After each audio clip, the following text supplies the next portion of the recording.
Hello and welcome.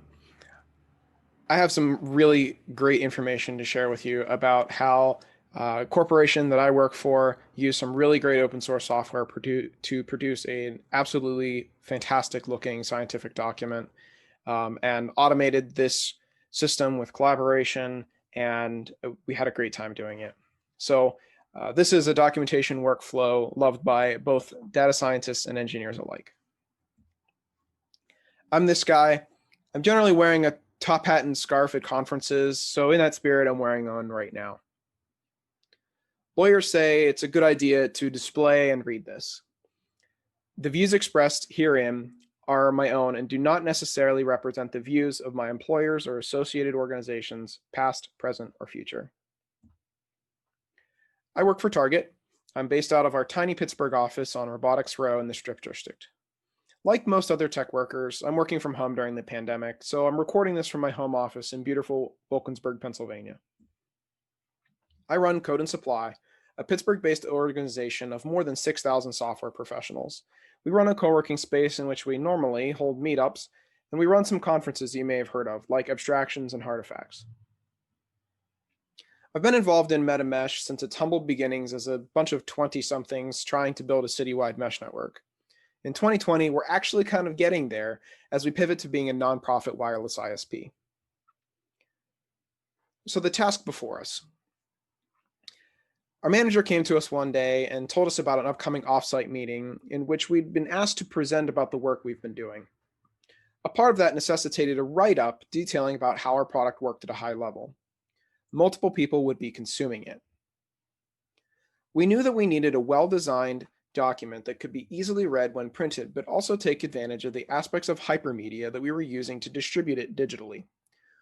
We would most likely deliver a PDF, but a long web page wasn't off the table. We knew that we needed to produce good content, but it needed to be well summarized and be navigable. Then there was a big change. A development pause. Our product development was paused, so we needed to document everything. It may not be our team that continues development. With that development, our scope grew and we had a whole lot more in-depth knowledge that we needed to capture for our team for prosperity's sake. For example, we'd intended to be the depth of a quick tour of a house turned into be an owner's manual documenting every quirk and hidden compartment. Back then, there were 7 of us, normally co-located. We each had different concerns and interests to be recorded in the document. The engineers needed to show how the product works and how it's deployed as production software. The data scientists needed to show the business logic behind that software, including the equations and citations, with a veritable cornucopia of acronyms, initialisms, and other terms likely requiring need for a glossary. We needed something that we could all easily use and to which we could all contribute simultaneously. After all, we had just a handful of days to complete this document. We needed a workflow that would get out of the way and let us focus on the content while still looking professional. It's a good practice to figure out about the things you value about a system before you start building it. When I'm building software, after the initial idea comes, but before I start engineering a system from it, I think about quality attributes. We assumed that our content would be a lot of text and diagrams and equations.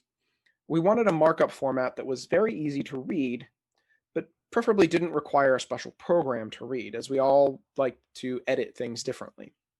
That is, we wanted it to be reviewable on GitHub as well.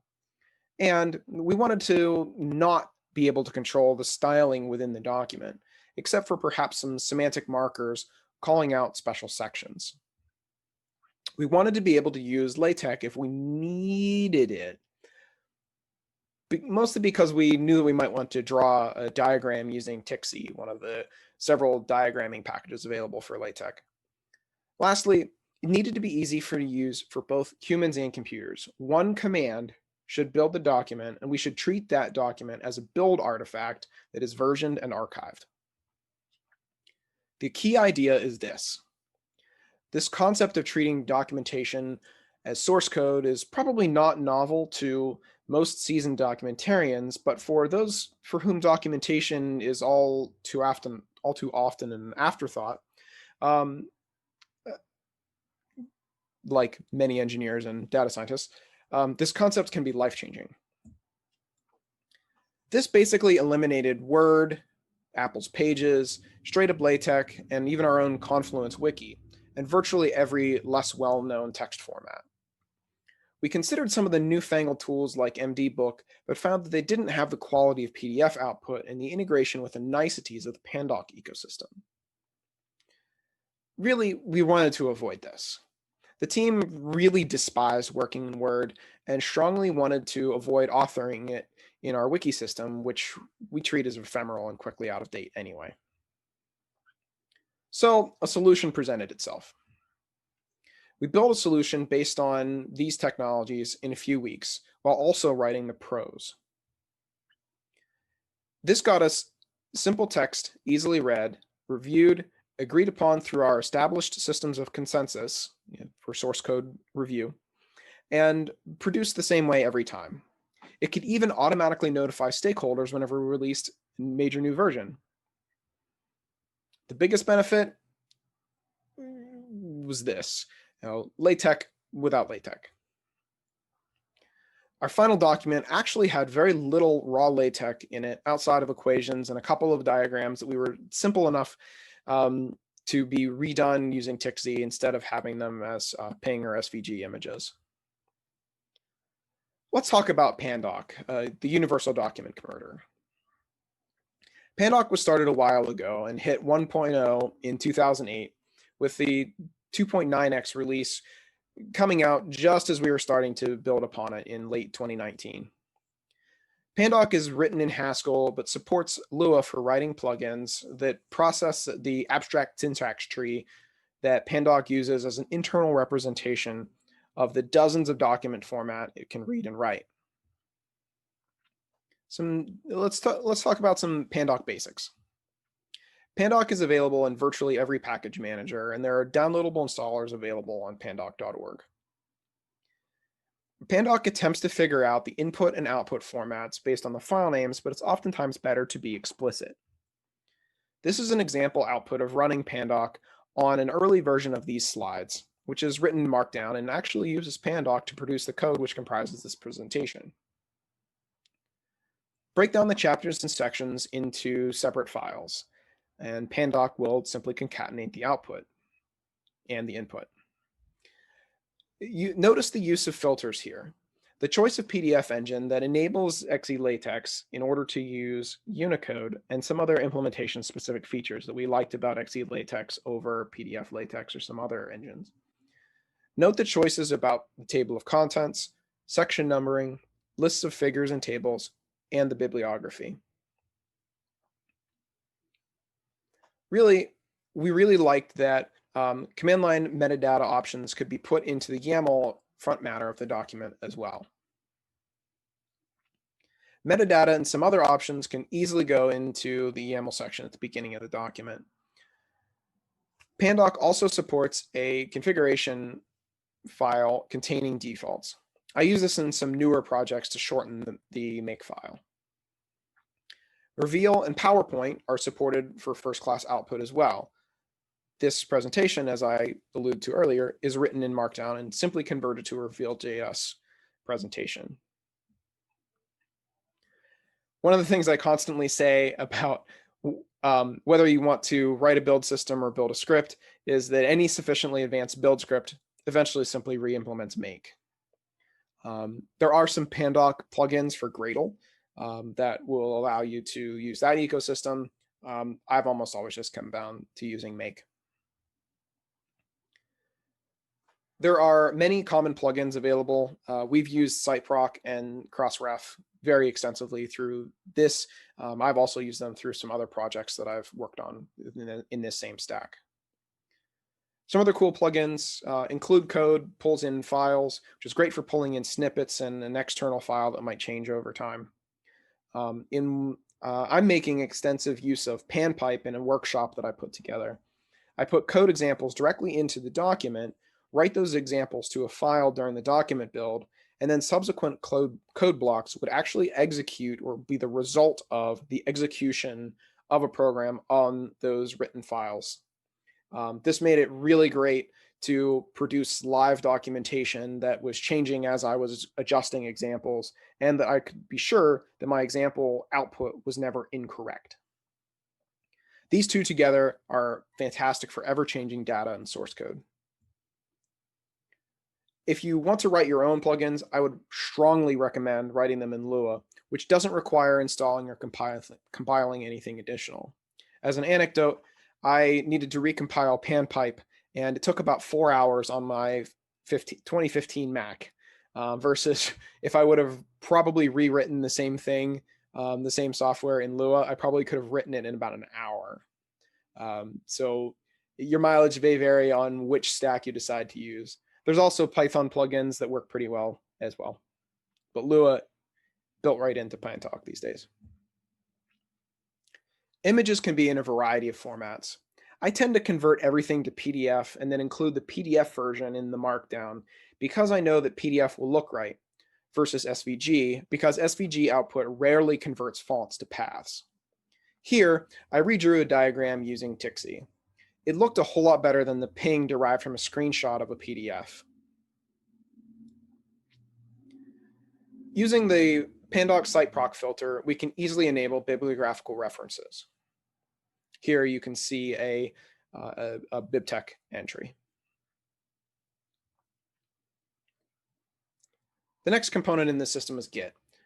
Git was originally written to manage the Linux kernel source code. Linus Torvalds himself wrote it. But it was really popularized in the late 2000s and early 2010s by GitHub. GitHub is, of course, a widely used public website with an on-premises version called GitHub Enterprise. It's very widely used in the corporate world.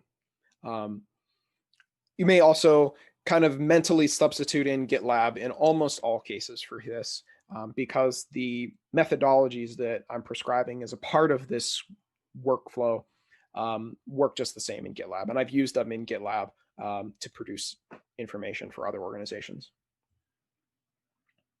Next, I'll tell you about how my team used this powerful tool and these other powerful tools as well to create a workflow that enabled us to collaborate without having to pass around a file. There are 4 primary tools here: Pandoc, Git, GitHub, and Drone CI. Those of you familiar with GitHub will recognize this workflow. Note how changes move around the system.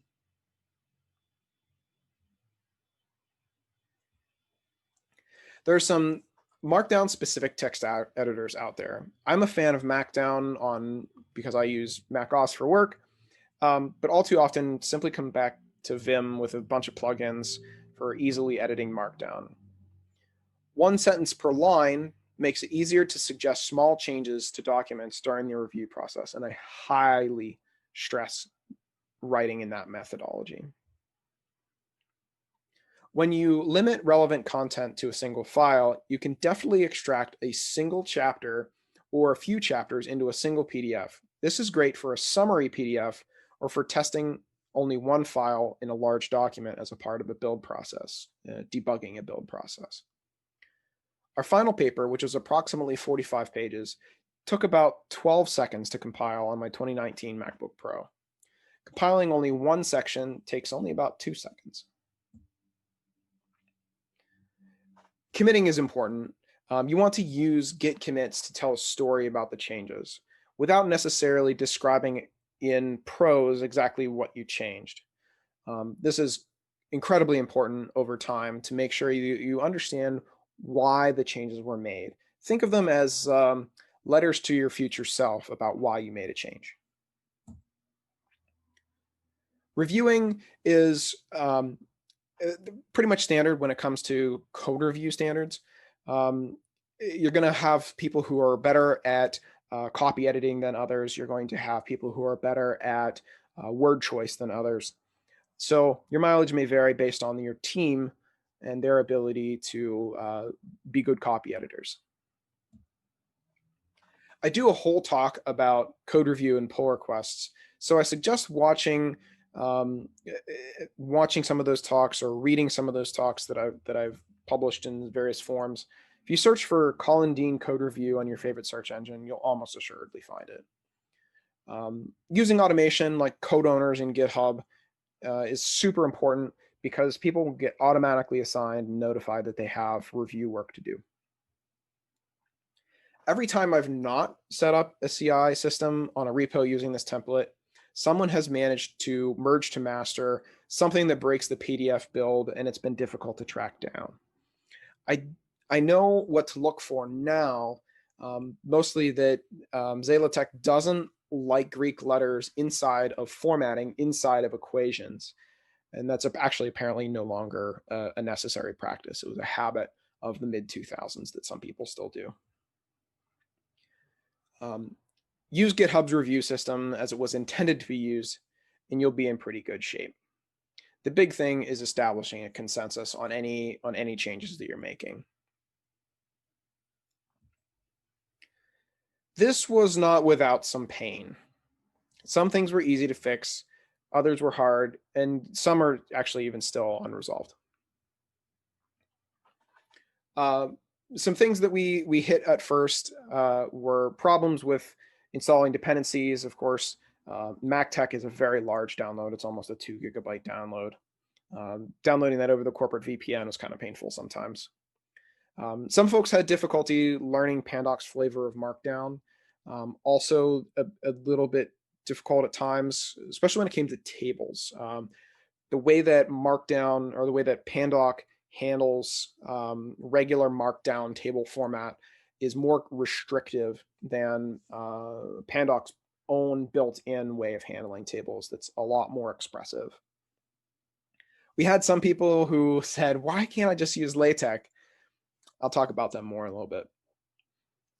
Lastly, we had some conversion problems. People who had been maintaining some documentation in Word or in LaTeX wanted to come and play in our sandbox, but we found that some fidelity would be lost whenever they did that, notably in losing cross-references.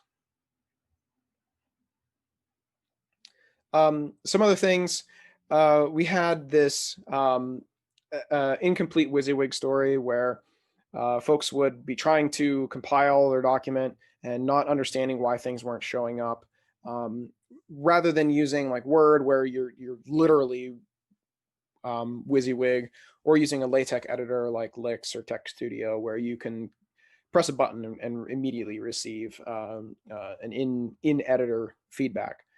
This was a little bit more janky at times because you'd have your text editor and then you'd have a preview, like Apple Preview, running beside it that would sometimes automatically reload, or using a fancier PDF editor, that PDF reader that would show you the changed document. As the only developer stakeholder in this project, we had bugs in the workflow every now and then. I was the only person who was really able to fix those bugs, so that kind of slowed us down at times. It's a standard bottleneck problem. Moreover, and probably the most frustrating for almost everybody, was just editing equations was difficult. Eventually we found LaTeX, LaTeX and mathjax.com. Those were good enough for us to be able to test an equation and have a pretty good assuredness that it was going to actually work inside of Pandoc. We did have some objections that folks had. A lot of it came down to, well, I want to use LaTeX.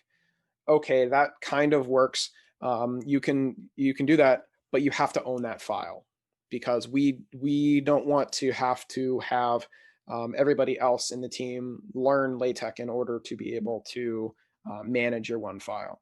Of course, that is not really scalable if that in the same degree that, a developer wants to go write this module in a different language than everybody else knows. Well, what happens when they leave?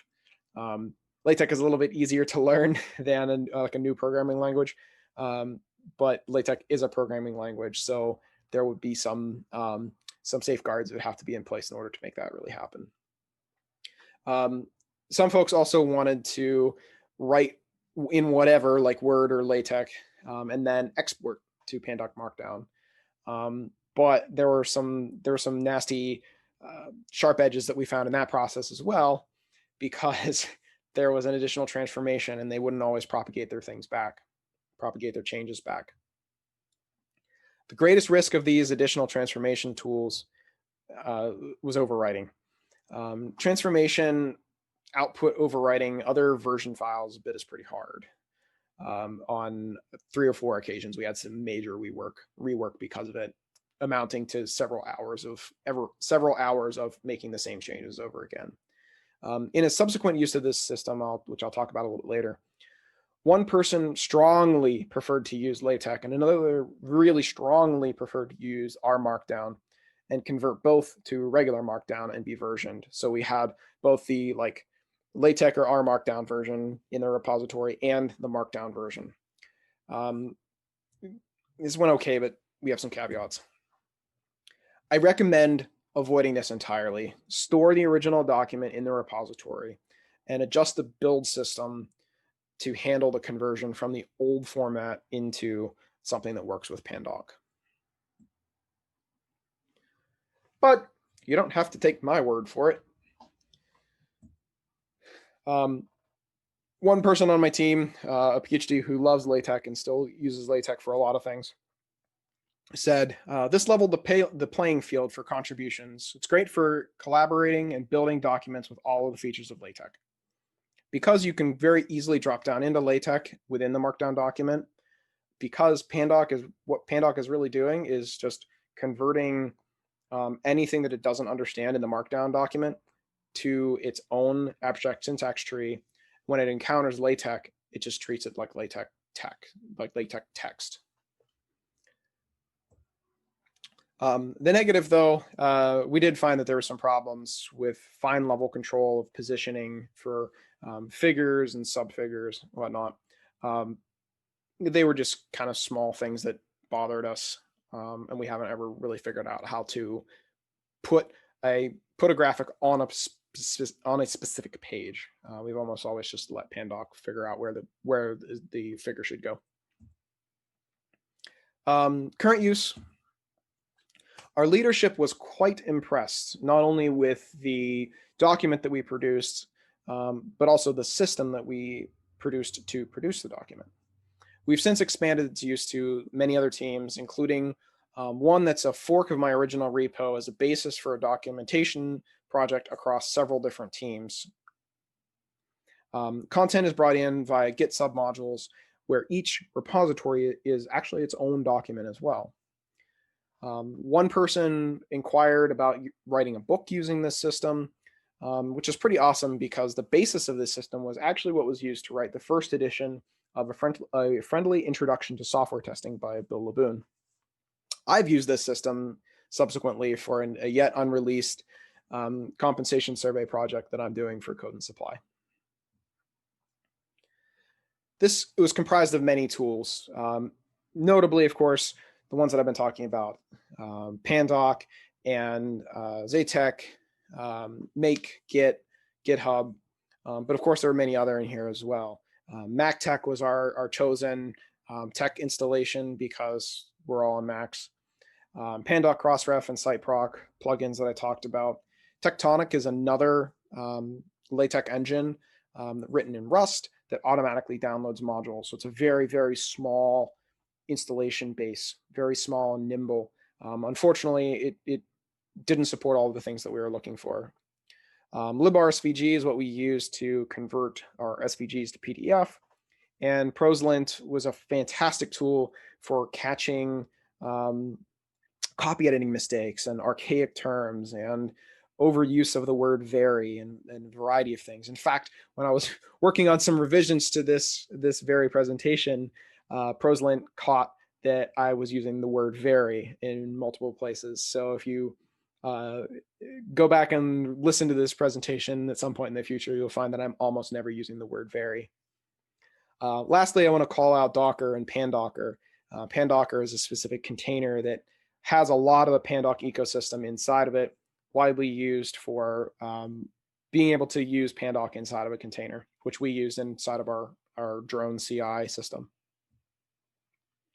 My long-term vision for this is to have a single source for this document system that gets turned into a bunch of easily consumable formats, creating a searchable archive of sorts, like an internal archive.org, the arxiv.org for our internal scientific documents. The team that I work on is primarily data scientists with several engineers, and we would really like to be able to create a library of all of the documents that we've written that describe and how all of the software that runs the corporation is written.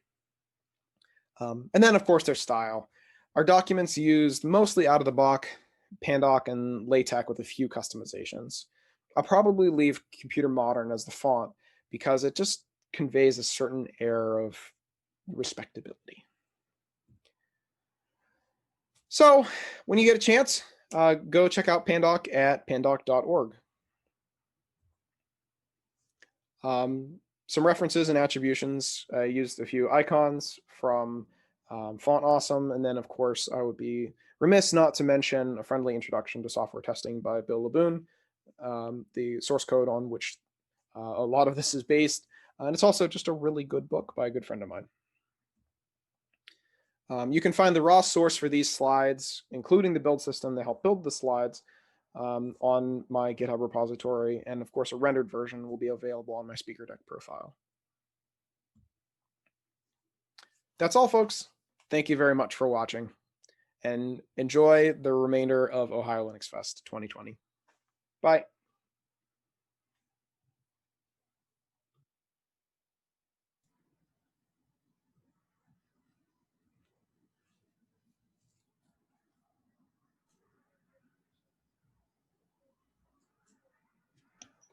Hello. Hello. Sorry about that. No worries. Sorry, YouTube. I had to cut you guys off again. If it compiles, ship it. All Yes. right. So have some questions for you. Thank you so much. You can hear me okay, right? Absolutely. All righty. Let's just see here. Like, how does it feel to be like live in 2 different locations? Like, you're wearing a top hat to be super dapper because you are right now, good sir. Yeah, like it's I wear my top hat. It's kind of become my like conference totem in a way. People recognize me more by the hat than by anything else. Right? I say, And the scarf. Yeah, I've got my scarf sitting over here. I actually have my OLF sweatshirt on. I stopped represent. Well, I stopped by right Code now, and Supply last night to do some stuff, and Beth Lynn was there, and we stopped and chatted for a while, and she's like, "Hey, you should take your sweatshirt." like in a socially distanced way. Here. Yes. Awesome. Yeah, my stream is saying cool hat. They're liking your hat. That's good. What conferences? Sorry, there's some questions for you, but I wondered what conferences are you missing the most now? Because you're not missing OLF.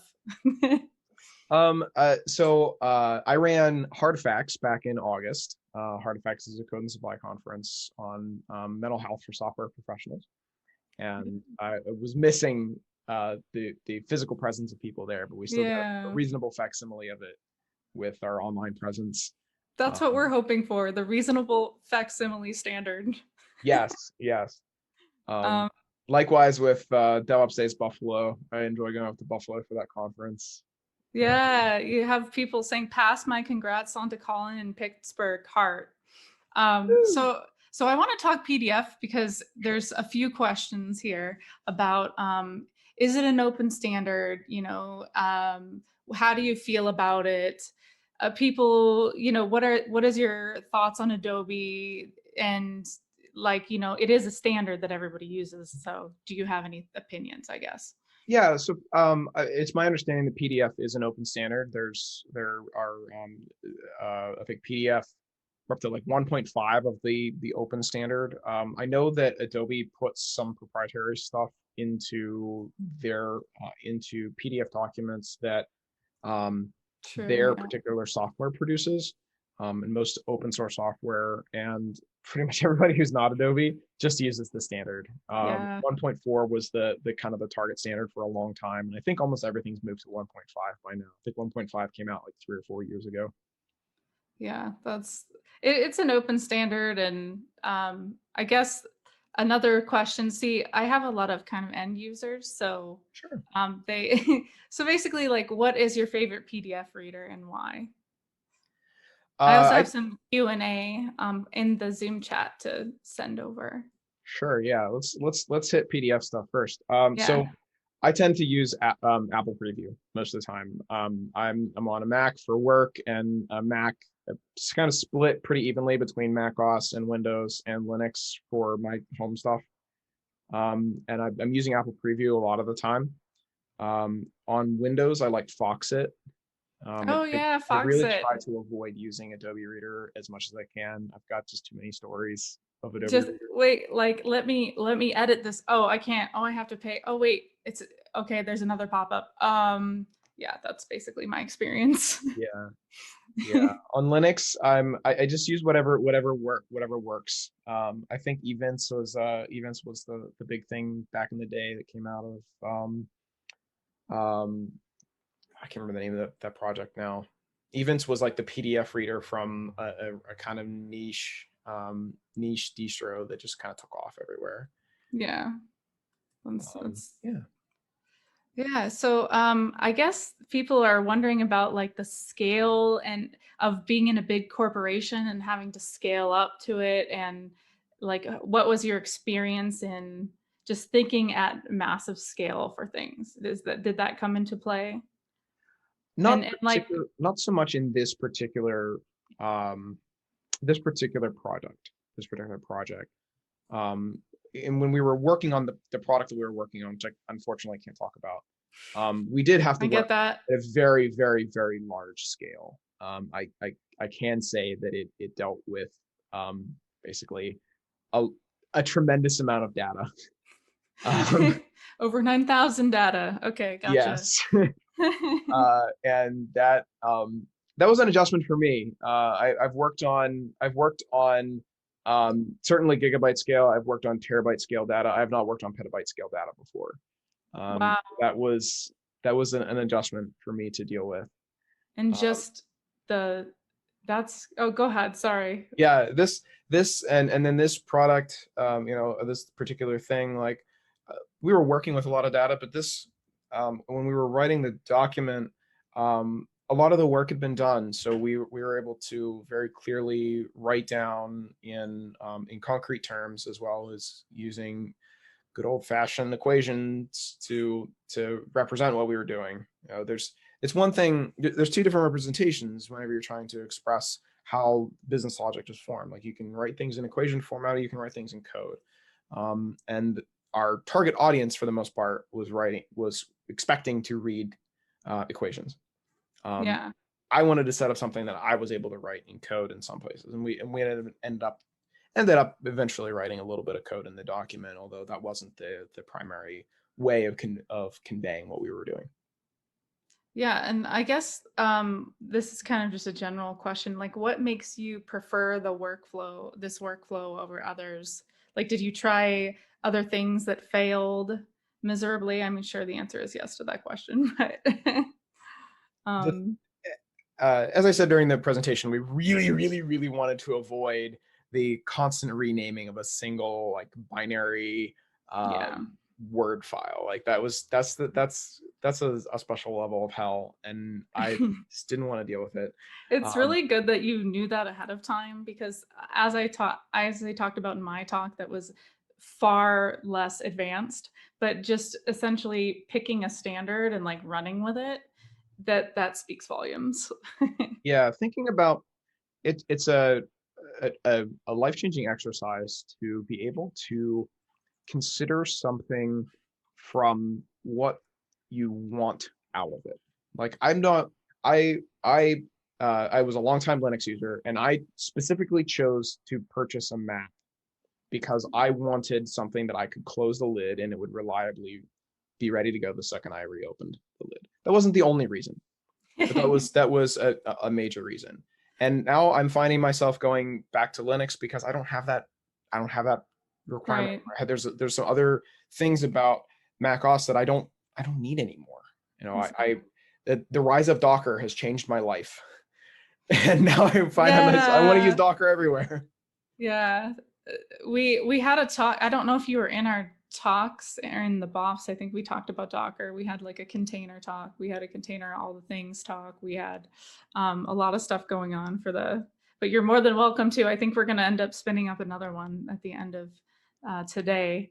But I guess I want to ask one more question because I love asking this. Like how did you first learn about Linux? Like what's your first, go back, take us back, way back to the time before the before times. Okay, so I have mine might be a little bit of a weird story compared to some other people. Oh, So I used okay. to play Ultima Online, a video game in the late 90s, early 2000s.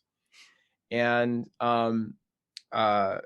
I tend to rise into the leadership of any organization that I'm involved in. It just happens naturally. Personality, yeah. Yeah, it's just my Gotcha. personality. And I ended up being a GM, or asked to be a GM on a game master on an Ultima Online shard. It was a fantasy role-playing game with like a 3/4 view. Ultima Online, I feel like it's dating ourselves right now, but yeah, totally. And it just so happens that the software that was running the server was running on this thing called Linux. And yes. the other GMs who are running the server asked me, they're like, okay, we can let you directly edit the scripts that govern how the game works.